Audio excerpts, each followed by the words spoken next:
नमस्कार, स्वागत है आपका संसद टीवी पर। मैं हूं मनोज वर्मा और आप देख रहे हैं हमारा खास कार्यक्रम P20 संसदीय सम्मेलन। शीतल राजपूत के साथ मैं अगले 1 घंटे आपको बताऊंगा कि आज दिन भर P20 संसदीय सम्मेलन से पहले जो प्री समिट थी उसमें लाइफ को लेकर पर्यावरण के लिए जीवन शैली के मुद्दे पर क्या चर्चा रही, क्या संकेत हैं, क्या संदेश हैं उसके। दरअसल P20 संसदीय सम्मेलन 13 और 14 अक्टूबर को दिल्ली में होगा, लेकिन आज गुरुवार को लोकसभा अध्यक्ष ओम बिरला की अध्यक्षता में पार्लियामेंट फोरम ऑन लाइफ की एक अहम बैठक आयोजित की गई। इस बैठक में G20 देशों के संसद के अध्यक्ष पीठासीन अधिकारी शामिल हुए। लोकसभा अध्यक्ष ओम बिरला ने पर्यावरण के लिए जीवन शैली के विषय को विश्व के लिए महत्वपूर्ण बताया। पर्यावरण से जुड़े विषय को P20 के केंद्र में रखा गया है। मिशन लाइफ स्टाइल पर बात करेंगे, साथ ही P20 में 13 और 14 अक्टूबर को कौन कौन से मुद्दों पर चर्चा होगी इसको भी जानने समझने की कोशिश करेंगे। लेकिन गुरुवार को दिन भर क्या हुआ, क्या संकेत है, क्या संदेश है, क्योंकि पर्यावरण का मुद्दा पूरी दुनिया के लिए बहुत महत्वपूर्ण है। मेरे सहयोगी अमरेंद्र गुप्ता इस समय यशोभूमि पर मौजूद हैं। अमरेंद्र, आपका स्वागत है। और क्या आज का दिन भर का जो कार्यक्रम रहा उसमें क्या कुछ चर्चा हुई पर्यावरण को लेकर, क्या संदेश निकला, क्या संकेत है इसका?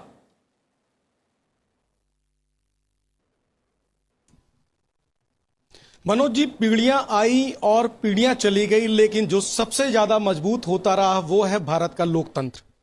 भारत के लोकतंत्र की एक खासियत है कि जो भारतीयता है उसके रग रग में लोकतंत्र बसी हुई है और इसकी पूरी दुनिया इसका मान करती है और सम्मान करती है। और जिस तरह से प्रधानमंत्री नरेंद्र मोदी के अगर 2014 से लेकर अब तक के कार्यकाल को देखें तो भारत के लोकतंत्र की गूंज दुनिया में एक अलग तरीके से देखी जा सकती है। और अगर खास कर हम बात करें साल 2023 की, तो यह भारत के इतिहास से एक अहम साल माना जा सकता है। मनोज जी, भारत जहां एक और इस साल आजादी का अमृत महोत्सव मना रहा है, तो वहीं वैश्विक स्तर पर जो भारत की गूंज है वो पूरी दुनिया स्वीकार कर रही है। G20 का जो प्रेसिडेंसी थी वो भारत को मिलना न सिर्फ एक बड़ी बात थी, बड़े गर्व की बात थी, जिसका वर्णन लोकसभा स्पीकर ने भारत की संसद में बैठ के किया उसके सफल समापन के साथ।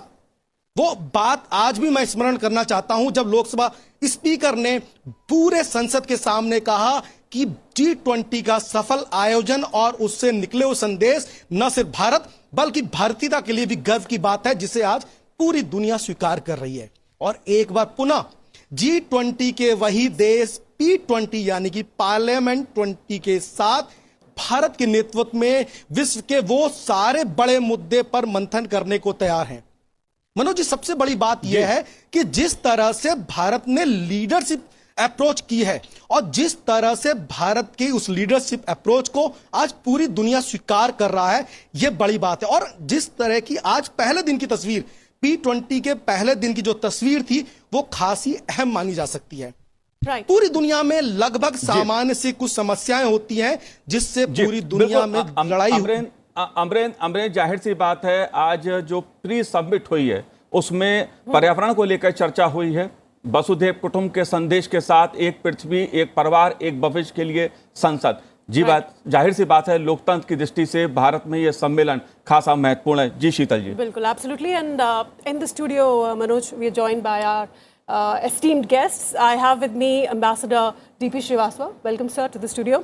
And we have Subramaniam Pulipaka, CEO, National Solar Energy Federation of India. Ambassador Srivastava, beginning with you, live, the pre-summit session concluded today. What is the biggest takeaway for India? Although the thought emanated in India, but what is the biggest takeaway for India from here? I think the most important thing is that global carbon budget is limited. According to UN studies, assuming 1.5 degree temperature threshold, this will get exhausted in 12 to 13 years' time. Now, the second point is that the population is increasing.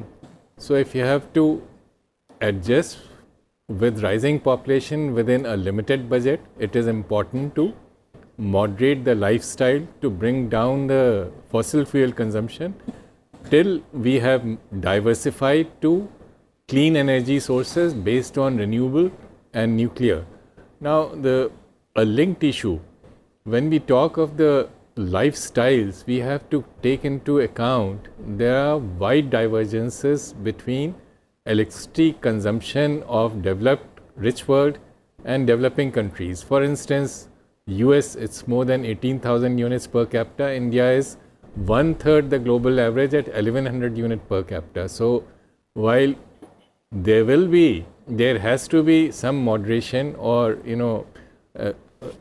in accordance with the philosophy of life, the energy consumption has to come down amongst developed countries.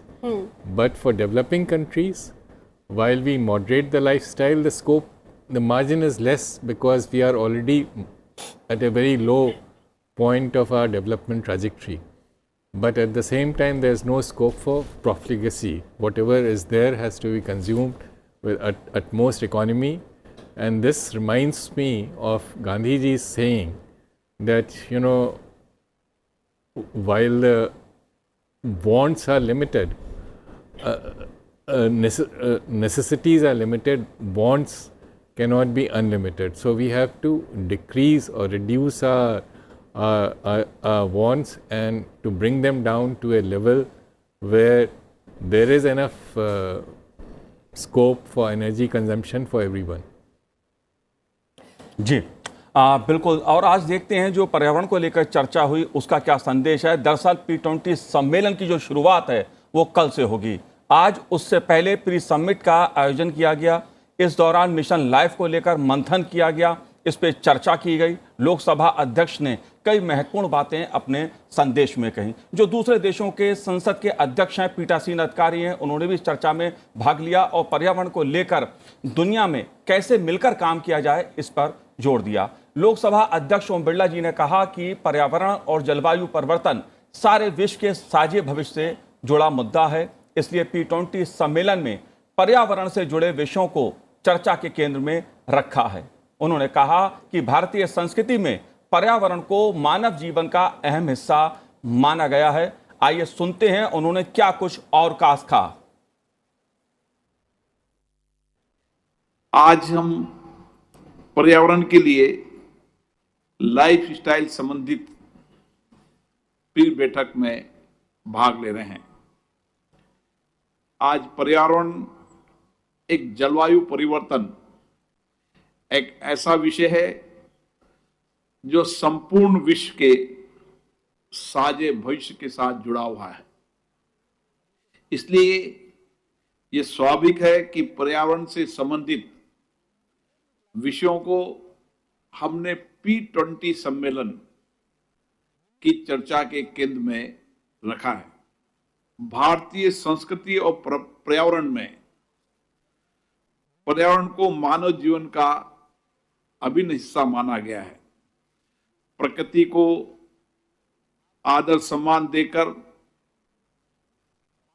हमेशा हमने हमारे संस्कारों को इसी फलीभूत में हमने पर्यावरण और जलवायु परिवर्तन की प्रकृति को इस दृष्टि से देखा है। हमारे प्राचीन ग्रंथों में कहा गया है कि जो प्रकृति की रक्षा करता है, प्रकृति ही उसकी रक्षा करती है, और यही पर्यावरण संरक्षण की मूल भावना भी है। बदलते परिप्रेक्ष्य में आज दुनिया का कोई भी देश जलवायु परिवर्तन के दुष्प्रभावों से अछूता नहीं है। हम विश्व के समक्ष उपस्थित चुनौतियों से अवगत हैं, इसलिए इस दिशा में ठोस प्रयास आज के समय की मांग है। योर एक्सेलेंसीज, पर्यावरण संरक्षण के विषय पर भारत के माननीय प्रधानमंत्री माननीय श्री नरेंद्र मोदी जी ने पर्यावरण के लिए लाइफ स्टाइल का विचार विश्व के समक्ष रखा। मिशन लाइफ स्टाइल पर्यावरण संरक्षण का व्यापक दृष्टिकोण है, जो प्रत्येक व्यक्ति को अपने जीवन में रिड्यूस, रीयूज और रिसाइकिल व्यवहार अपनाने की प्रेरणा देता है।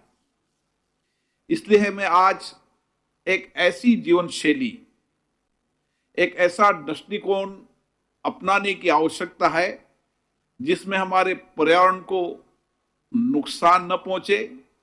यह हम सबका व्यक्तिगत और सामूहिक दायित्व है। लाइफस्टाइल मिशन ने हमें जलवायु परिवर्तन, सतत विकास, स्वास्थ्य सुरक्षा, खाद्य सुरक्षा, ऊर्जा सुरक्षा जैसी समकालीन चुनौतियों से निपटने का एक नया मार्ग दिया है। आज ये विचार एक वैश्विक आंदोलन बन गया है। इस विचार को आधार मानकर आज अलग अलग देशों में अपनी भौगोलिक एवं सामाजिक एवं आर्थिक स्थिति के अनुसार नीतियां एवं कार्य योजना भी बनाई जा रही है। पर्यावरण के लिए लाइफस्टाइल विषय पर भारत की संसद में भी व्यापक चर्चा हुई है। आवश्यकता होने पर कानून भी बनाए हैं, लेकिन जलवायु परिवर्तन की समस्या केवल नीतियां एवं कानून बनाना ही पर्याप्त नहीं है, बल्कि हमें सबको अपनी दिनचर्या में बदलाव कर सामूहिकता से योगदान देने की आवश्यकता है। संयुक्त राष्ट्र पर्यावरण कार्यक्रम UNEP के अनुसार 8 बिलियन वैश्विक आबादी में से यदि 1 बिलियन लोग अपने दैनिक जीवन में पर्यावरण के अनुकूल व्यवहार अपनाते हैं तो वैश्विक कार्बन उत्सर्जन के लगभग 20% की गिरावट आ सकती है। मेरा आप सबसे आग्रह है कि हम हमारी सर्वोच्च संस्था, विधायी संस्था, संसदों में मिशन लाइफस्टाइल विषय पर चर्चा करें। वहां की अपने अपने देश की जनता को एक संदेश दें ताकि देश की जनता अपने जीवन में हिस्सा मानकर एक जन आंदोलन के रूप में एक बेहतर भविष्य का निर्माण कर सके। Those were the honorable speaker's remarks. And Mr. Pulipaka, he mentioned how Indian culture is deeply interwoven with nature. We worship the sun, we worship the rivers, the mountains, and our solar energy mission is case in point. Yeah, exactly. In fact, India, under the leadership of Prime Minister Modi, has shown how citizen movement can help us achieve energy transition. Be it solar, be it now green hydrogen, be it Mission Life. We are making these things a mass movement. And like you said, it's a case in point. And it is not wrong when I say what India is doing today, the world will do tomorrow. Let us take example of solar. Today, in the last 7 years, we have increased our capacity by 23 times. We are home to the world's 5th largest fleet of solar capacity today with 70,000 megawatt of solar installation.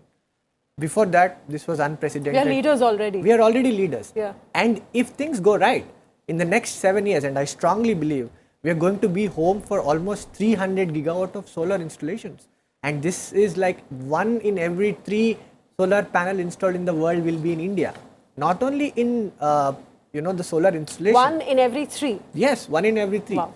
So that's why I said that, the way India operates today, India provides that scale. India provides the potential. India provides the opportunity. But now India is also providing the way. India is providing the leadership. And India is also providing the vision. Mission Life is nothing but a manifestation of how each of us in our life, by doing small corrections and being more conscious to the environment that we are in, and how that can help us fight this climate change and make us energy transition foot soldiers. जी बिल्कुल सुब्रमण्यम जी, अगर बात solar energy की जाए, एक बहुत महत्वपूर्ण मुद्दा है और इस मुद्दे को लेकर भारत ने वैश्विक स्तर पर एक महत्वपूर्ण पहल भी की है सोलर अलायंस को लेकर, ताकि ऊर्जा संरक्षण का जो मुद्दा है, हरित ऊर्जा का जो मुद्दा है, उस पर काम किया जा सके। लेकिन अगर हम बात पर्यावरण की करते हैं, जैसा लोकसभा अध्यक्ष ओम बिरला जी ने अपने संबोधन में कहा, श्रीवास्तव जी, कि आप नीतियां बनाइए ठीक है, कानून बनाइए ठीक है पर्यावरण को लेकर, लेकिन नीतियां और कानून की जब हम बात करते हैं, जब तक इसमें जन भागीदारी नहीं होगी, जब तक जन आंदोलन नहीं बनेगा मिशन लाइफ, तब तक शायद उसके परिणाम उस तरह के नहीं मिल पाए। इसलिए इस पूरे अभियान को जन आंदोलन बनाने की जरूरत है। आप कैसे देखते हैं इसको? देखिए साहब, स्पीकर साहब ने एकदम सही बात कही, ख़ास तौर से सोलर सेक्टर के लिए, सोलर पावर के लिए, क्योंकि सोलर पावर का यूज़ सबसे ज़्यादा एग्रीकल्चर में हो सकता है।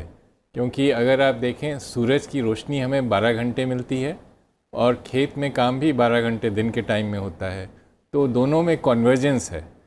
तो उसको वहाँ किसान तक पहुँचाने के लिए जन भागीदारी की ज़रूरत है।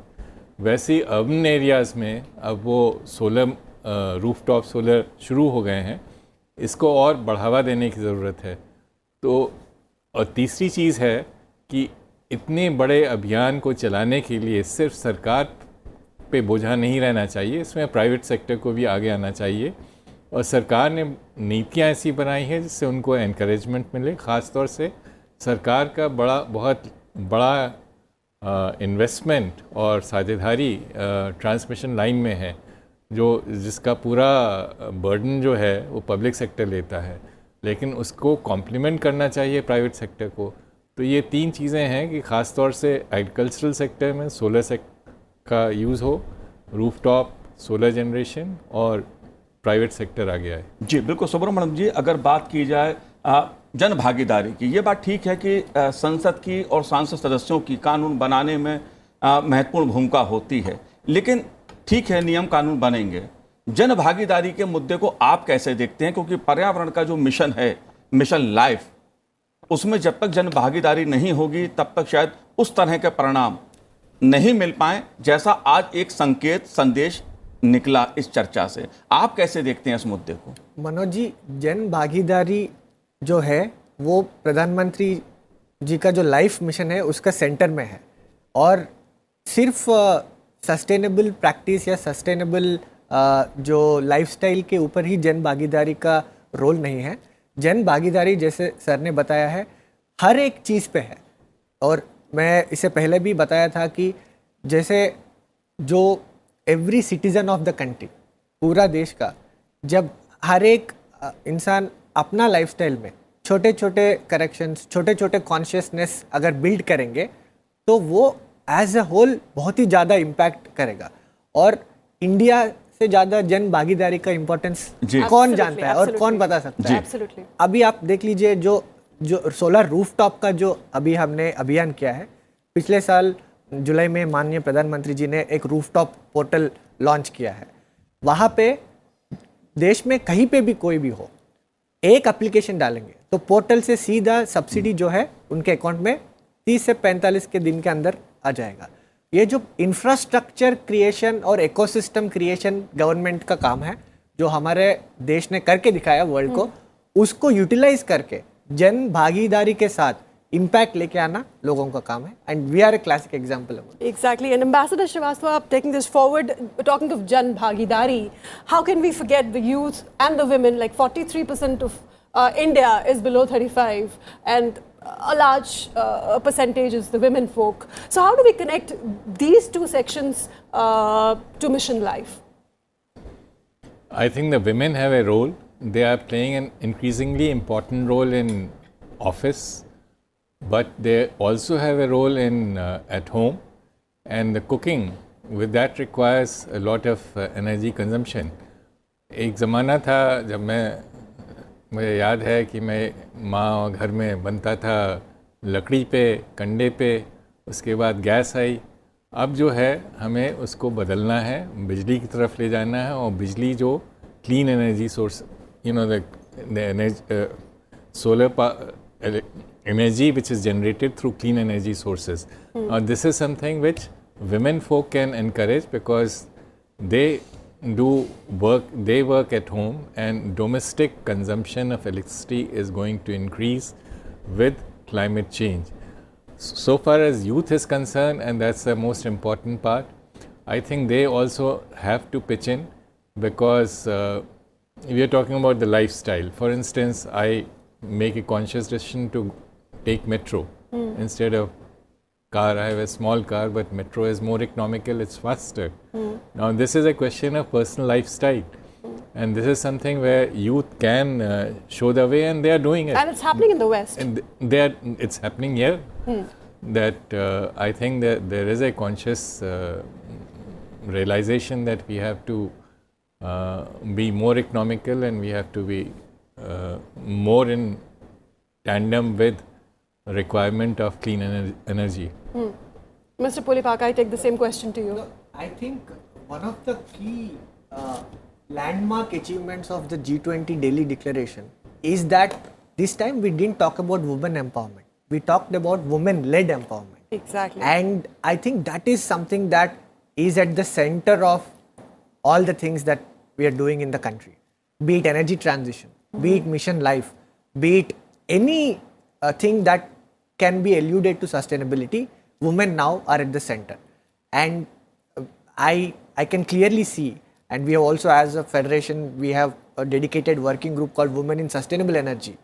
And the way the ecosystem is evolving, I think there will be very soon where we will see huge changes that can be brought in terms of women and youth. Even on the youth front, today there are a lot of opportunities that the energy transition is providing to youth. Not just in terms of employment. Of course, employment is a huge thing. More than 1 million people have been employed in the renewable energy sector in the last 4 years. Okay. This was unprecedented before. And if we are able to achieve our target, this number is only going to increase. So again, youth are also at the center of what is going on here.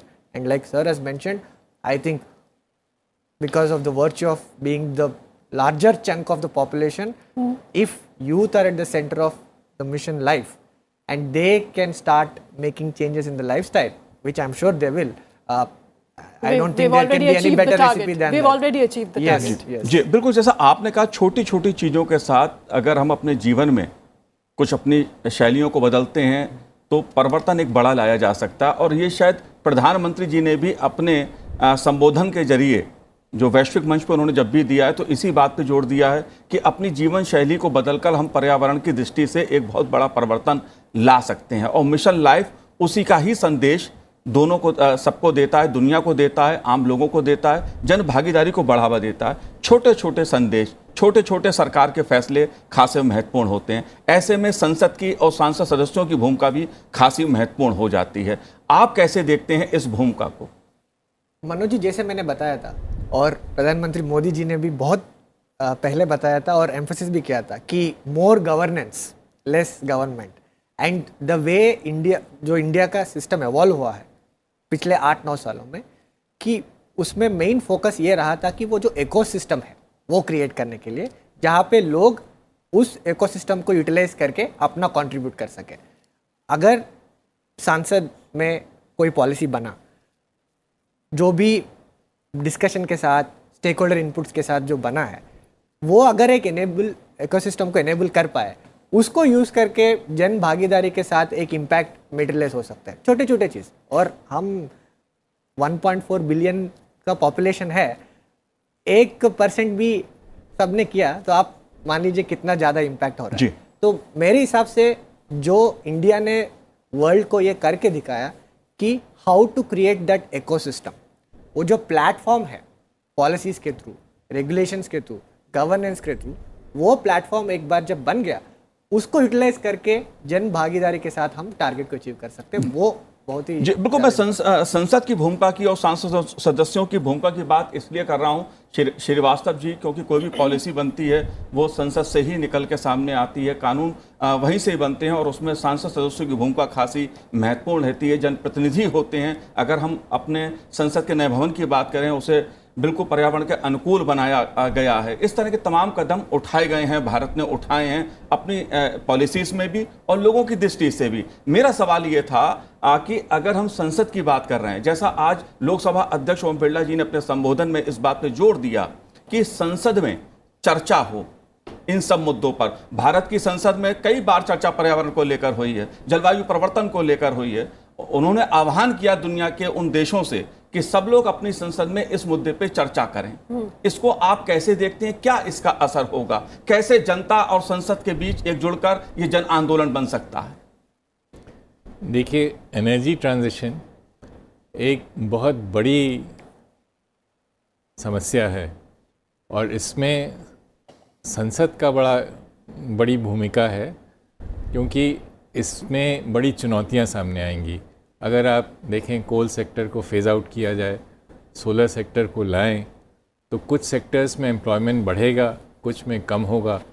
और इस स्थिति में कोई ऐसा ना हो इस परिवर्तन की वजह से कि कोई जनता में कोई रिफ्ट हो, या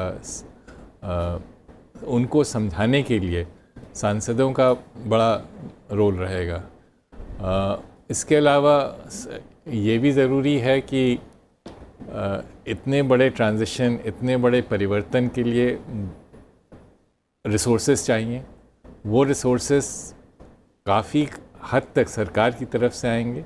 इसमें फिर वही बात आएगी, कुछ सेक्टर्स में आपको कटौती करनी पड़ेगी, कुछ सेक्टर्स में आपको रिसोर्सेज बढ़ाने पड़ेंगे। ये जो रिसोर्स एलोकेशन है, जो इसका निर्णय जो है, ये सिर्फ संसद कर सकती है जी, क्योंकि बजट वही पास करते हैं, और चूंकि वो जनता का नेतृत्व करते हैं, तो उनके द्वारा दिए हुए निर्देश, उसमें ज़्यादा लेजिटिमेसी है बजाय इसके कि कोई ब्यूरोक्रेसी कोई इस तरह का कानून बनाए। And plus they have a direct connect at the grassroots. Yes. Wouldn't you agree? Yeah, in fact, the beauty of a democracy, and of course we are the world's largest democracy, is that we constantly work on feedback. And like sir was mentioning, it is imperative that the ecosystem, the budgeting and everything has to be budgeted in the temple of democracy, which is parliament. And there can be nothing more important, and as honorable speaker was mentioning, the more we have discourses, the more we have discussions on how to enable this ecosystem. Let's take India as an example. Our target for solar before 2014 for 2020 was 20,000 megawatt. Today, by 2022, we have already achieved 70,000 megawatt. So this was only possible because of the deliberations, the feedback, and the way the intent of the pulse of the people was captured. So I think what honorable speaker has mentioned, now is the right time that each and every parliament starts discourse and discussion on energy transition and sustainable lifestyle. And with India showing the way. Definitely. With India showing the way. Definitely. जी बिल्कुल श्रीवास्तव जी, अगर बात मैं वैश्विक स्तर की करूं और पर्यावरण के मुद्दे की बात की जाए, क्योंकि लाइफ स्टाइल का मुद्दा पर्यावरण से जुड़ा है, और अगर इस दायरे को हम और बड़ा करें, बात छोटी छोटी बातों से तो खैर जीवन में सुधार आते ही हैं, प्रकृति को भी फायदा होता है, लेकिन वैश्विक स्तर पे जिस तरह की पहल पर्यावरण को लेकर भारत ने दिखाई है अंतर्राष्ट्रीय स्तर पे, चाहे विकसित देश या विकासशील देशों के बीच जो किंतु परंतु के सवाल आते हैं पर्यावरण को लेकर, उसका वित्त पोषण भी एक पहलू है। आप कैसे देखते हैं भारत की भूमिका को अंतर्राष्ट्रीय स्तर पर, क्योंकि एक तरफ विकसित देश हैं, दूसरी तरफ विकासशील देश हैं, और इन दोनों के बीच एक संतुलन बनाते हुए दुनिया का पर्यावरण कैसे बेहतर हो, उस दिशा में भारत की पहल, आपका क्या कहना? साहब, भारत का इसमें और ख़ासतौर से प्रधानमंत्री जी का बहुत बड़ा योगदान रहा है। वो ग्लोबल साउथ, उसकी आवाज़ विश्व स्तर पे उठाना, क्योंकि पर्यावरण की वजह से और जो एनर्जी ट्रांजिशन हो रहा है, जो हमें फॉसिल फ्यूल से हट के क्लीन एनर्जी पे जाना है, उसके लिए बहुत बड़े वित्तीय फाइनेंशियल रिसोर्स चाहिए होंगी, और वो जो अमीर मुल्क हैं जिनका सबसे ज़्यादा हिस्सा ग्लोबल वार्मिंग में है, वो देने को तैयार नहीं है। तो उन्होंने 2015 में $100 बिलियन की बात की थी। इंडिया का अनुमान है कि डेवलपिंग कंट्रीज़ को, ग्लोबल साउथ को $4 ट्रिलियन पर एनम, करीब 4 खरब डॉलर्स हर साल चाहिए। तो जो वो ऑफ़र कर रहे हैं वो तो शायद 1% भी नहीं उसका है। तो इस बात को, ये ऐसा नहीं है कि ये इसका कोई आज ही समाधान होना है, लेकिन ये समस्या आगे चल के और भी जटिल हो जाएगी, और इस बात को उठाने में भारत का बहुत बड़ा योगदान रहा और ये हमने G20 में भी देखा कि किस तरह से प्रधानमंत्री नरेंद्र मोदी के नेतृत्व में जो दुनिया के आर्थिक संपन्न देश हैं, उन्होंने पर्यावरण को लेकर उन सब मुद्दों पर चर्चा की G20 में। और P20 का एजेंडा भी जो लगभग है, जैसा लोकसभा अध्यक्ष ओम बिरला जी ने भी कहा, कि पर्यावरण के इर्द गिर्द केंद्रित है। दरअसल इससे तमाम पहलू हैं, उन पर भी हम चर्चा करेंगे। लेकिन भारत में नाइजीरिया के राजदूत अहमद सुले से खास बातचीत की हमारे संवाददाता नव विक्रम सिंह ने। आइए सुनते हैं उनसे क्या बात हुई। We have with us Ahmed Souleh Saab, who is ambassador of Nigeria. Sir, my first question I would like to ask you, how do you feel how African continent is represented and perceived in P20 framework? Well, first, I would like by thanking the government of India under the leadership of Prime Minister Narendra Modi for inviting Nigeria as a guest country under the Indian presidency to participate in the G20 as well as the P20. We are not members, we are guest country.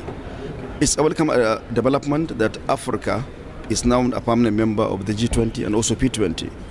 It's given voice to the African continent in the global decision making. Okay, sir. Sir, one more thing I would like to ask. Africa has many countries who is fastest growing economies. So, what do you think how P20 summit and G20 summit can help for further development? Well, you see, if you look at the agenda of the G20 and that of P20, is talking about sustainable development, which is one family, one future, one earth. Well, that's the theme of the G20 and also the same with the theme of the P20. If you know, G20 is mainly is leaders that converge and discuss and take a decision. For the P20, these are parliamentarians who will make legislation. So if the two government arms of government can come together, they will be able to arrive at a decision that will enable tangible things to change, especially climate change problem that we have. We need the parliamentarians to make legislation whereby funds will be allocated, and also for the leaders also who are also part of the G20, through their collaboration, I believe problems can be resolved, especially for sustainable development and other problems of poverty in the world and other infrastructure deficit. Sir, many African countries are facing direct threat from climate change. What discussion you want to see in P20 forum? What do you think? What should further development in climate change? What action should be taken for climate change?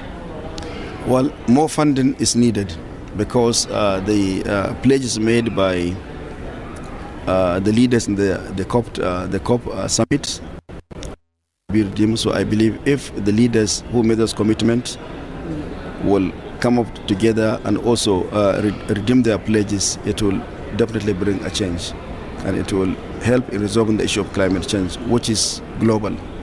Sir, finally, my last question is, what do you think? How significant is P20 summit, and especially when parliamentarian and official from different countries, especially meet in New Delhi? What do you think?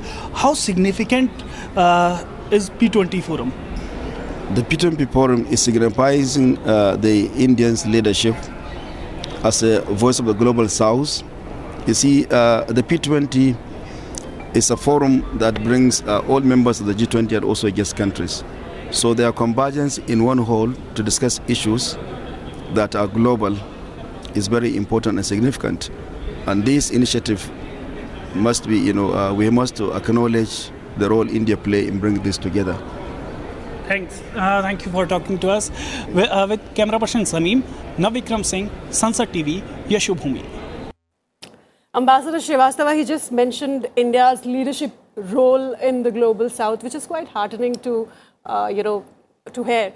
We talk of clean energy, we talk of green energy, we make significant progress, strides. We are talking about life, lifestyle for environment or environment-friendly lifestyle. But then there is a Ukraine, and Israel happens, So, how do you look at these occurrences impacting such noble missions? You are right. These geopolitical events have a major role in diverting resources which are much needed for energy transition and for countering climate change. You just take a look at Ukraine crisis. After Ukraine crisis, the oil prices went up from $80 to $123 per barrel. They have since then come down to about, they came down last couple of months, they came down by, to reach about $80. After this Israel-Hamas conflict broke out, there's again a 4% increase. Now let me just illustrate this point with India's example. $1 increase in the price of oil adds about 14,000 crore to India's annual import bill at current exchange rate, which is roughly $2 billion. So if, there's a $10 increase, so that straight away adds about $20 billion.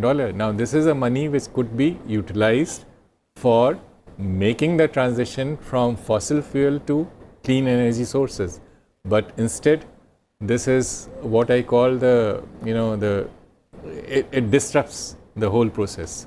And looking forward, unless these two major conflicts are brought under control, this situation is going to get worse, because rising oil prices coupled with rising interest rates could tip the global economy into recession. Mr. Puribaka, take the same question to you. Well, I think geopolitical developments have the potential to disrupt our fight against climate change. We have seen how Ukraine war sort of had this impact on at least energy transition side of things. But I think one most important thing for us from an energy standpoint of view is that energy transition, sustainability, lifestyle were the things that were spoken in a closed door meetings for a long time. To see India take leadership, not only highlight that on a global platform as huge as G20, but even replicating that in P20 and making lawmakers, I wouldn't want to use this word sensitize, but bringing them also into the discourse is something that is a breath of fresh air, according to me. And that is in itself a testament that maybe there can be a future that we can envisage where the energy transition will be mutually exclusive of any other development that can happen across the globe. जी बिल्कुल, और इसीलिए जो भारत का संदेश रहा है G20 या P20 के जरिए वसुधैव कुटुंबकम का रहा है, एक पृथ्वी एक परिवार एक भविष्य के लिए संसद। भारत का लक्ष्य अधिक समावेशी, शांतिपूर्ण और न्याय संगत विश्व की दिशा में जटिल वैश्विक मुद्दों का सर्वसम्मति पर आधारित समाधान प्रदान करना है, जो ये वैश्विक मंच है। जाहिर सी बात है, इसके तमाम पहलू हैं। विश्व में शांति होगी, और अगर एक साथ मिलकर, जैसा प्रधानमंत्री नरेंद्र मोदी ने G20 में कहा भी था कि वैश्विक स्तर पे तमाम चुनौतियां हैं और उन चुनौतियों का मुकाबला अगर साथ मिलकर किया जाएगा तो बेहतर होगा। इस तरह की अपील प्रधानमंत्री नरेंद्र मोदी जी वैश्विक मंचों से कर चुके हैं। सुब्रमण्यम जी, मेरा आपसे ये सवाल है, थोड़ा चूंकि पर्यावरण के प्रति जागरूक जीवन शैली इसका एक मूल मंत्र है। अगर मैं मिशन लाइफ की बात करूं, उसमें रिड्यूस है, रीयूज है और रिसाइकिल है। जो ये सिद्धांत है, 3R का जो सिद्धांत है, इसको आप कैसे देखते हैं? और इसमें लोगों की भागीदारी, मैं उसी शब्द पे आता हूं लौट के, क्योंकि पर्यावरण का मुद्दा, मिशन लाइफ का मुद्दा सीधे सीधे जन भागीदारी से जुड़ा है। सरकार की नीतियां जरूरी हैं, संसद की भूमिका जरूरी है, सांसदों की जवाबदेही जरूरी है, लेकिन जनता की भागीदारी ये भी एक महत्वपूर्ण पहलू है। मनोज जी, ये जो 3Rs है, रिड्यूस, रीयूज और रिसाइकिल, इसका इंडिया ऑलरेडी एक क्लासिक एग्जाम्पल है। कैसे? अगर आप देखेंगे ग्लोबल एनर्जी कंजम्पशन में हमारा already per capita energy consumption 1/3 है, तो वहाँ पे हमने ऑलरेडी रिड्यूस में ही चल रहा है। और इंडिया का लाइफस्टाइल पुराने दिनों से अगर आप देखेंगे तो रीयूजेबिलिटी में हमारा बहुत ही ज़्यादा एम्फेसिस है। जो भी अगर हम डिस्पोजेबल वाला कॉन्सेप्ट हमारे देश में बहुत टाइम तक नहीं था, अभी भी बहुत जगह पे नहीं है, तो रीयूज वाला जो कॉन्सेप्ट है वो हमारे एक तरह से डीएनए में ऑलरेडी है। रिसाइकिल के मुद्दे पे अभी बहुत ही ज़्यादा जन भागीदारी का नेसेसिटी है, आवश्यकता भी है। और अगर पिछले 6-7 साल में अगर हम देखेंगे तो सेक्टर वाइज गवर्नमेंट ने ऐसे पॉलिसीज़ और रेगुलेशंस लेके आया था जहाँ पे रिसाइकलिंग के ऊपर बहुत ही ज़्यादा फोकस था। जैसे मैं आपको अभी एक एग्जांपल देता हूँ, G20 का जो एनर्जी ट्रांजिशन मीटिंग हुआ था गोवा में जुलाई इस साल, वहाँ पे एक एनर्जी सिक्योरिटी के ऊपर बहुत ही अहम डिस्कशन हुआ था। और एनर्जी सिक्योरिटी के लिए क्रिटिकल मिनरल्स का ज़रूरत है जो बहुत ही कम देशों के पास है, और क्रिटिकल मिनरल का माइनिंग, उनका यूजेज के ऊपर भी बहुत ज़्यादा फोकस हुआ। वहाँ पे इंडिया ने ये रिसाइकलिंग और सर्कुलर इकोनॉमी का भी एक पॉइंट और एक कॉन्सेप्ट, एक मुद्दा उठाया था और ये बताया कि जो भी हम अभी से करेंगे, कोई भी सेक्टर हो, चाहे एनर्जी ट्रांजिशन के रिलेटेड हो, क्रिटिकल मिनरल्स पे हो, कहीं पे भी हो, ये सर्कुलैरिटी जो है ये हमको लेके आना है। तो I think as a country, as a देश, हम सर्कुलर इकोनॉमी की तरफ बहुत ही जल्दी ट्रांजिशन करने वाला है। सोलर में देख लीजिए आप, सोलर में अभी रिसाइकलिंग का भी एक वो पॉलिसी आ गया है, इंडस्ट्री का हेल्प के साथ एक वो रेगुलेशंस भी आने वाला है, बाकी बैटरी का भी ऑलरेडी एग्जिस्टिंग है। तो ये जो सर्कुलैरिटी है वो अपने आप ही रीयूज भी है, रिसाइकिल भी है, और रिडक्शन का भी जन भागीदारी के साथ वो रियलाइज हम कर सकते हैं। And how do we extend that circularity that you mentioned to other sectors? I think as a country today, our primary focus on the circularity has been on the industry side, the mobility side, and the electricity side. Electricity side we have spoken. Yes. I think on the industry side and mobility side also today we have seen some very innovative as well as timely policies that were being brought by the government. For example, in the vehicle side there is now a scrappage policy, and like solar I was mentioning, batteries we have the same thing. And today circular economy is at the center of any policy that is coming up, not only for the emerging sectors like us, but also legacy sectors like automobile, pharmacy, steel. These are all sectors which have which have contributed to the nation since last 75 years, and it is pertinent on us to make sure that we bring circularity in these sectors also. And again, Ambassador Srivastava, Jan Bhagidari will play the most crucial role here. Yes, many of these choices have to be made by individuals, because in today's age, the governments lay down policies, but the implementation requires popular participation, and that is where I think the concept of Jan Bhagidari comes in. I must say that energy transition is going to be a huge challenge, and this we can meet only if everybody is in it together. जी बिल्कुल, और भारत ने अपनी G20 की अध्यक्षता को जनता को ही समर्पित किया था, और उसी आधार पर P20 में भी जो जनता से जुड़े मुद्दे हैं, सीधे जिनका सीधे सीधे जनता से सरोकार है, सुब्रमण्यम जी, उन पे जोर है। अगर मैं अगले 2 दिन, क्योंकि 13 अक्टूबर से जो P20 है सम्मेलन, संसदीय सम्मेलन, वो शुरू होगा, और जाहिर सी बात है इसके अलग अलग सत्रों में अलग अलग मुद्दों पे चर्चा होगी। बात चाहे सतत विकास लक्ष्यों की हो, 2030 तक जो सतत विकास के 17 लक्ष्य हैं उन्हें कैसे हासिल किया जाए, एक महत्वपूर्ण मुद्दा है। पर्यावरण का मुद्दा महत्वपूर्ण है, उसके साथ साथ ग्रीन एनर्जी का मुद्दा महत्वपूर्ण है। लैंगिक समानता की बात की जाए, वुमेन लेड डेवलपमेंट की बात की जा रही है, वो महत्वपूर्ण मुद्दा है। लेकिन अगर मैं मिशन लाइफ से डिजिटल टेक्नोलॉजी को जोड़ूं यहाँ पर, तो आप उसको कैसे देखते हैं, उसकी भूमिका कितनी महत्वपूर्ण है, क्योंकि डिजिटल टेक्नोलॉजी का मुद्दा भी एक P20 में महत्वपूर्ण एजेंडे में है। One of the agendas.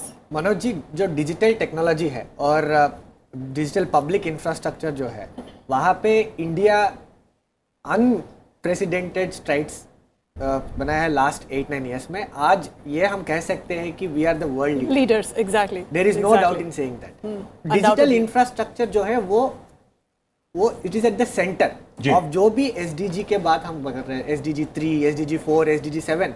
बिना डिजिटल टेक्नोलॉजी उसको हम वो लक्ष्य के पास we can not achieve it as much as we want to. तो वहाँ पे डिजिटल टेक्नोलॉजी का बहुत ही इम्पोर्टेंट रोल है। हेल्थ केयर में रिड्यूसिंग हमारा फॉसिल फ्यूल के dependency, solar energy, energy transition, women led empowerment, इन सब में डिजिटल टेक्नोलॉजी का बहुत इंटीग्रल रोल है। जैसे मैंने आपको बताया था सोलर रूफटॉप का पोर्टल जो प्रधानमंत्री जी ने लॉन्च किया था लास्ट ईयर, वो वर्ल्ड के लिए एक एग्जाम्पल है कि आप देश में कहीं पे भी हैं, विद इन 30-45 डेज आपका सब्सिडी आपके अकाउंट में जमा हो रहा है। ये सिर्फ सोलर के साथ नहीं हुआ, हमारे किसानों को भी यही आता है और बहुत सारे स्कीम्स है गवर्नमेंट का जो सिंगल डायरेक्ट बेनिफिट ट्रांसफर में India today is a world leader. तो डिजिटल इंफ्रास्ट्रक्चर चीज किसी में भी हो, I think that is at the centre of it. हमने कोविड के टाइम पे भी बहुत ही अच्छे से देखा था, जहाँ पे हमारा वैक्सीनेशन का जो प्रोसेस है वो इतना डिजिटाइज था कि डेवलप्ड कंट्रीज भी इंडिया की तरफ देख रहे थे। तो मेरे हिसाब से जैसे मैंने पहले बताया था कि डिजिटल इंफ्रास्ट्रक्चर में whatever India does today world does tomorrow. जी बिल्कुल। और श्रीवास्तव जी, अगर हम बात अगले मुद्दे पे बढ़े हैं, ग्रीन एनर्जी, क्लीन एनर्जी, इस पे वैश्विक स्तर पे खासा जोर है और जो अगले 2 दिन में चर्चा होने वाली है अलग अलग सत्रों में, उसमें एक मुद्दा ये भी रहेगा, क्योंकि बात चाहे किसी भी मुद्दे की हो जो एनर्जी से जुड़ा है, उन सब पे भारत का एक जोर रहा है। आप कैसे देखते हैं इस पूरे मुद्दे को, जो G20 में भी ग्रीन एनर्जी को लेकर बात हो या एनर्जी के दूसरे पहलुओं को लेकर बात हो, समझौते हुए हों, हरित विकास समझौते की बात है, काफ़ी महत्वपूर्ण है G20 में, आप उसको कैसे देखते हैं? क्योंकि दिल्ली डिक्लेरेशन जो है वो जलवायु परिवर्तन के लिहाज से, पर्यावरण के लिहाज से खासा महत्वपूर्ण है। जाहिर सी बात है P20 में भी उन मुद्दों पर चर्चा होगी और कोई ना कोई एक समाधान दुनिया को संसद के जरिए देने की कोशिश होगी। देखिए, G20 डिक्लेरेशन में एक टारगेट जो अडॉप्ट हुआ है, जो इंडिया के कहने पे हुआ है, वो जो भी हमारे जो हरित एनर्जी है, ग्रीन एनर्जी, उसको ट्रिपल करने का 2030 तक, और भारतवर्ष इस गोल की तरफ ऑलरेडी काफ़ी बढ़ गया है और हमारा जो करीब अभी 176 गीगावाट है, बढ़ के वो 500 गीगावाट हो जाएगा। तो हम तो अपने लक्ष्य तक पहुंच जाएंगे। लेकिन पर्यावरण और क्लाइमेट चेंज ऐसी चीज़ है जिसमें एक मुल्क की प्रोग्रेस से नहीं काम होगा, सबको करना पड़ेगा। और मेरे ख्याल से एक बहुत बड़ी, मैंने पहले बात की थी फिनंशियल रिसोर्सेज की, उसके साथ एक और मुद्दा जुड़ा हुआ है जो ज़्यादा उस पर ध्यान लोगों का नहीं गया, कि जो ग्लोबल कार्बन बजट है वो बड़ा लिमिटेड है, उसका 30% हिस्सा ऑलरेडी चाइना ऑक्यूपाई किए हुए है और बाकी जहाँ तक EU और US हैं उन्होंने पीकिंग एक्सेप्ट कर ली है, उनकी कार्बन कंजम्पशन कम होता जा रहा है। चाइना ने कहा है कि हम 2030 तक बढ़ाएंगे, तो जो आज उनका 30% हिस्सा है वो और बढ़ जाएगा। हमारी जनसंख्या और चाइना की जनसंख्या बराबर है, वो 30% ले रहे हैं, हमें सिर्फ 7% मिल रहा है।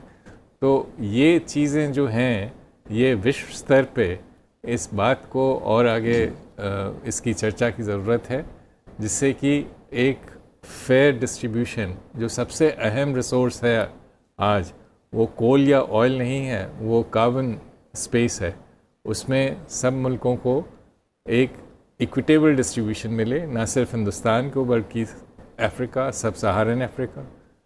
In a world which is getting increasingly polarized, we are on a mission to bring everybody together. Vasudev Kutumbakam is the message we are spreading in the world. But in a world that is increasingly, falling apart, how do we achieve that parity that you just spoke about, Ambassador? It's a very complex issue because, for instance, I gave the example of China. China has no intention of vacating the disproportionate share of global carbon budget it occupies. All other countries have given a blueprint for downward trajectory. China has just said we'll peak, but they have not given any indication whether they and how fast they are going to come down, because that will decide how much carbon space is left for other countries. जी बिल्कुल, पर्यावरण का मुद्दा है और ये मुद्दा विश्व के लिए, वो किसी एक देश के लिए नहीं है, सभी के लिए एक चुनौतीपूर्ण मुद्दा है और उस पर सब लोग मिलकर चिंतन मंथन करके एक नीति, एक दिशा में आगे बढ़ सकते हैं, क्योंकि भारत का संदेश G20 के माध्यम से, P20 के माध्यम से वसुधैव कुटुंबकम का है। एक पृथ्वी, एक परिवार, एक भविष्य के लिए संसद। जाहिर सी बात है इन सभी मुद्दों पर चर्चा होगी 13 अक्टूबर को, 14 अक्टूबर को, जब संसदीय सम्मेलन शुरू होगा। फिलहाल समय एक ब्रेक का है, आप देखते रहिए संसद टीवी।